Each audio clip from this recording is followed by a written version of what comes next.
माझी सगळ्यात अगोदर विनंती आहे मराठा बांधवांना, या राज्यातल्या सगळ्या, की आरक्षण 100% मिळणार आहे.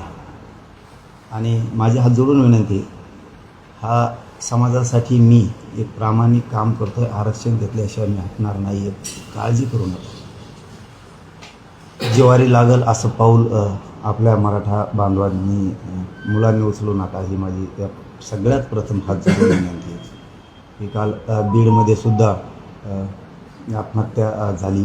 अतुल भैया कवचट, राणीताई, जालन्यामध्ये त्यांनी पण केली. सिल्लोडमध्ये आपले काळे भैया यांनी पण आत्महत्या मराठा आरक्षणासाठी केली.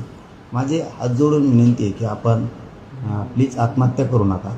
हुकला नंबर तर हुकू द्या, आपण आणखीन शिकू, लढू.